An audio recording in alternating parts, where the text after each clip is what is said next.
Area related to circle. Area related to circle की बात करेंगे तो पहला पॉइंट लेते हैं एरिया ऑफ सर्किल। हालांकि इस टॉपिक में हम लोग कई चीज पढ़ेंगे। एरिया ऑफ सर्किल, यहाँ पर ये एक सर्किल लिया, इस सर्किल का सेंटर ये ओ पॉइंट ले लेते हैं, ठीक है। ओ से लेकर ए पॉइंट तक ये इसका रेडियस हो गया, ठीक है।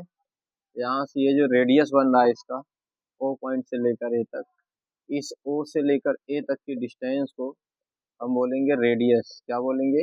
रेडियस। दूसरी चीज ये कि यहाँ पर रेडियस के अलॉन्ग से ही हम एरिया फाइंड कर सकते हैं। तो पहला फार्मूला यार इसमें बनेगा एरिया ऑफ सर्किल का, ठीक है। एरिया ऑफ सर्किल ये बनता है पाई आर स्क्वायर। अभी इस चीज के बारे में जानेंगे कि ये पाई आर स्क्वायर होता कैसे है। दूसरी चीज है circumference of circle. Circumference of circle, circumference of circle की बात करें ये बनता है 2 पाई आर, ठीक है। जैसे इस पर एग्जाम्पल भी देख सकते हैं हम लोग। एग्जाम्पल की अगर बात करेंगे तो एग्जाम्पल में जैसे ये बन जाएगा हम लोग का, अगर आपसे कहा जाए if radius of circle equal to 7 centimetre then calculate area, तो आपसे एरिया पूछा जा सकता है या फिर सरकमफ्रेंस भी पूछा जा सकता है। मैं यहाँ एरिया को ए से रिप्रेजेंट कर रहा हूँ, सरकमफ्रेंस यानी सी। सरकमफ्रेंस को यार पेरीमीटर भी बोला जाता है। तो एरिया ऑफ जो सर्किल होगा, एरिया ऑफ सर्किल, वो एरिया ऑफ सर्किल का formula pi r square apply करते हैं यहाँ पर। तो पाई की वैल्यू 22/7 होती है, रेडियस 7 का स्क्वायर 49, और 7 का स्क्वायर डायरेक्ट कर दिया यहाँ पे 49 हो जाएगा, और 7 से बन जाए 49, तो ये आपके पास बचेगा 22 इंटू 7 154 हो जाएगा सेंटीमीटर स्क्वायर। एरिया हमेशा जिस यूनिट में रहेगी उसी का स्क्वायर हो जाती है। दूसरी चीज अगर बात करोगे इसके सरकमफ्रेंस की, तो सरकमफ्रेंस की बात कर लेते हैं यहाँ पर।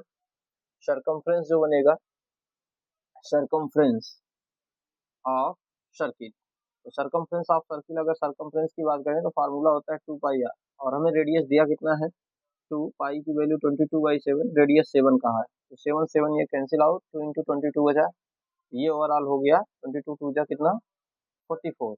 सरकमफ्रेंस जो होता है वो जिस यूनिट में रेडियस रहेगा वही सेम यूनिट रह जाता है, बट एरिया उस यूनिट का स्क्वायर हो जाता है, ठीक। ये सरकमफ्रेंस है। अब बात करेंगे कि area of circle, area of circle pi r square होता कैसे है। तो ओवरऑल अगर आप यहाँ देखना चाहें तो हम ये भी कर सकते हैं, अगर हमारे पास ये एक सर्किल है, इस सर्किल को अगर हम 4 पार्ट में डिवाइड करते हैं सेंटर से, ये ओ पॉइंट है, ये ए है, ये बी है, ये सी है, ये डी है। यहाँ पर ओ ए और ओ बी और ओ सी और ओ डी, ये चारों जो है रेडियस बन रहे हैं हमारे पास। क्या बन रहे हैं? रेडियस। इनको हम रेडियस बोलेंगे, सेंटर से लेकर सरकमफ्रेंस तक की डिस्टेंस को रेडियस बोलते हैं। बट ए से लेकर ए ओ सी, ए ओ सी और बी ओ डी, ए ओ सी और बी ओ डी, यानी एक ऐसी लाइन जो सरकमफ्रेंस के अपोजिट साइड से दूसरे अनदर अपोजिट साइड तक जाए और वो सेंटर से पास भी हो रही है, उसे हम बोलते हैं डायमीटर। क्या बोलेंगे? डायमीटर। और डायमीटर को हम रिप्रेजेंट करते हैं कैपिटल डी से, और ये डायमीटर जो होता है रेडियस का ट्वाइस होता है, यानी डी इक्वल टू 2r। तो देखो यार, अब इस चीज को प्रूव करते हैं। यहाँ पर ये जो एक सर्किल बना है हमारे पास, अगर इसी सर्किल के हम पार्ट को, चारों पार्ट को अलग अलग आउट करके कुछ इस तरीके से सेटल करें, जैसे ये डाउन साइड वाला पार्ट ऐसा है, इसको हम ऐसे ही रहने देते हैं, ठीक। अब ऊपर वाला जो पार्ट है इसको उठा के यहाँ ले जाके सेट कर दो, फिर इस पार्ट को पलट के ऐसे इधर रख दें, ठीक इसी तरीके से इस पार्ट को भी यहाँ पलट कर रख दें। यार ये जो इसके बन रहे हैं ये तो सेंटर वाला ही पॉइंट है, ओ ओ ओ ही, ठीक है। तो यहाँ से लेकर यहाँ तक तो ये वाला पार्ट रेडियस ही होगा, ये भी पार्ट रेडियस ही होगा। सरकमफ्रेंस टोटल 2 पाई आर होता है इसकी बाउंड्री। तो आधा ही कर्व ऊपर है, आधा ही कर्व नीचे है, तो यानी यहाँ से लेकर ये हो गया पाई आर, ये भी हो गया पाई आर, अभी ये दोनों मिलकर बनाएंगे 2 पाई आर।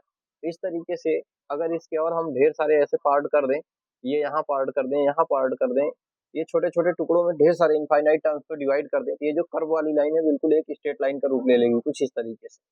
जब इस तरीके से ये रूप लेगी तो आप देख पाएंगे कि ये एक रेक्टेंगल बनाएगी, और इस रेक्टेंगल में ये वाला पार्ट बनेगा रेडियस, इधर वाले पार्ट बनेंगे पाई आर, इधर वाले रेडियस, यानी ये जो सर्किल है, सर्किल का फॉर्मेशन रेक्टेंगल के फॉर्म में हो जाएगा। तब हम कह पाएंगे कि area of circle, area of circle equal to area of rectangle. Area of circle जो होगा वो एरिया ऑफ रेक्टेंगल के बराबर हो जाएगा इस कंडीशन में। एरिया ऑफ सर्किल हो जाएगा, रेक्टेंगल का होता है एल इंटू बी, लेंथ इसका है पाई आर, ब्रेथ इसका है आर, तो पाई आर इंटू आर हो गया पाई आर स्क्वायर। ठीक, तो एक क्वेश्चन आपके लिए जो करके कमेंट्स में बताएंगे।